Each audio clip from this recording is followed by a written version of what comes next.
Oke, selamat datang di ruang investigasi kita. Hari ini kita bakal membedah sebuah fenomena yang jujur aja sering banget bikin bingung. Hubungan yang statusnya nggak jelas.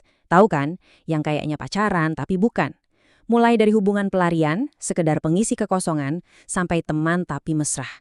Nah, kita akan coba menerangi area abu-abu ini, tapi dengan kacamata seorang psikolog forensik. Coba, pertanyaan ini nyambung nggak sama pengalaman Anda? Kalau iya, tenang, Anda nggak sendirian. Banyak banget yang terjebak di situasi ini. Di mana statusnya gantung, tapi rasanya tuh udah nyata banget. Bikin pusing kan? Tapi santai aja. Di sini kita nggak akan ngejat sama sekali. Justru sebaliknya, kita akan bertindak layaknya seorang penyelidik.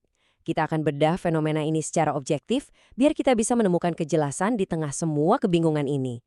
Oke, mari kita mulai investigasinya. Seperti dalam setiap penyelidikan, langkah pertama adalah kita harus kasih nama yang jelas untuk subjek kita ini, biar nggak ngambang.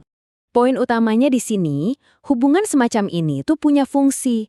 Dia jadi semacam alat untuk mencapai sesuatu, entah itu menenangkan emosi, mengisi waktu luang, tapi bukan tujuan akhir itu sendiri. Dan disitulah letak perbedaan fundamentalnya dengan hubungan yang tulus. Ciri-cirinya tuh spesifik banget. Hubungan ini lahir karena sebuah situasi, bukan karena niat tulus untuk membangun masa depan bersama. Coba bayangin deh, ini tuh kayak plester buat luka emosional, ya? Cuma solusi sementara untuk masalah yang sebenarnya jauh lebih dalam. Nah, sekarang kita udah tahu apa itu hubungan instrumental, saatnya kita gali lebih dalam lagi untuk menjawab pertanyaan mengapa. Sebenarnya apa sih motif psikologis yang mendorong seseorang masuk ke dalam hubungan seperti ini? Kita akan bedah 3 motif utama ini satu persatu ya. Masing-masing punya profil psikologis dan jejak perilaku yang beda banget loh. Meskipun dari luar, kelihatannya mungkin ya sama-sama aja. Motif yang pertama, dalam istilah forensik, ini disebut displacement bonding. Artinya secara harfiah adalah ikatan yang terjadi karena adanya pemindahan. Jadi, emosi dari hubungan lama yang belum beres dialihkan begitu saja ke orang yang baru. Ini dia petunjuk-petunjuknya, alias barang buktinya. Intimnya cepet banget, tapi kalau diajak ngomongin masa depan selalu buntu. Terus, nama mantan masih sering kesebut. Kalau pola-pola ini muncul, anggap aja ini red flag forensik yang serius. Lanjut, yang kedua adalah temporal attachment. Temporal itu artinya waktu. Jadi, ini adalah ikatan yang dasarnya adalah kekosongan waktu, bukan koneksi jiwa.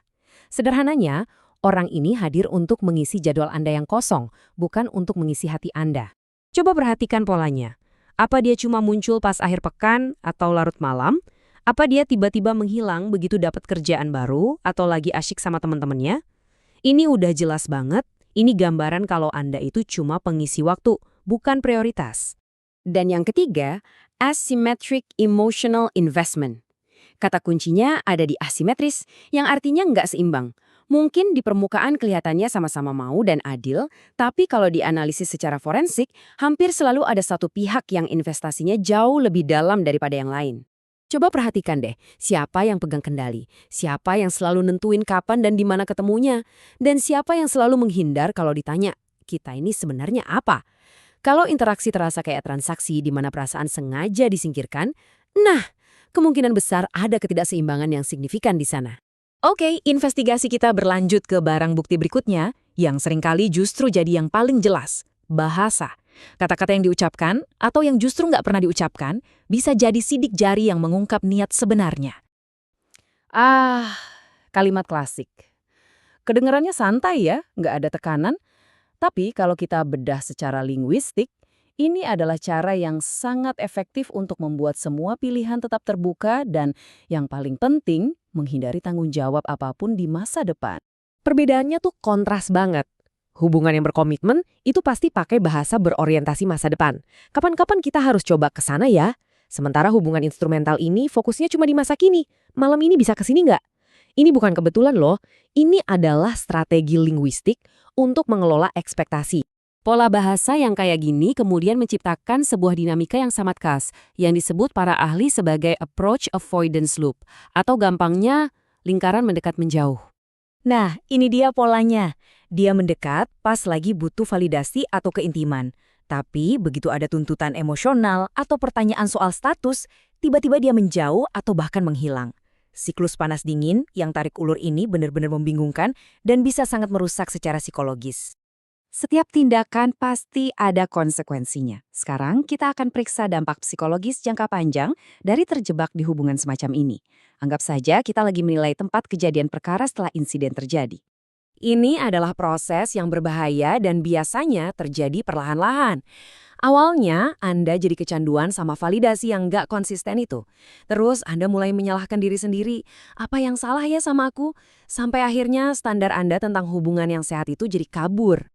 Kata kunci yang penting di sini adalah penolakan mikro. Setiap kali dia menghilang, setiap kali dia menghindari komitmen, itu adalah sebuah penolakan kecil. Dan akumulasi dari penolakan-penolakan kecil inilah yang bisa meninggalkan luka yang bahkan lebih dalam daripada satu penolakan besar sekaligus.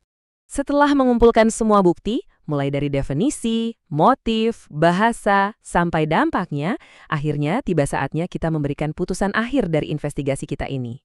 Oke, bukti-bukti forensik sudah terkumpul dan putusannya cukup jelas. Lihat saja skornya. Kejelasan peran dan potensi sehatnya itu rendah banget. Sementara itu, risiko untuk terluka batinnya sangat tinggi. Secara statistik, ini adalah formula untuk sakit hati, bukan fondasi untuk hubungan yang sehat. Jadi, kesimpulan forensiknya begini. Ini semua bukan tentang cinta yang gagal.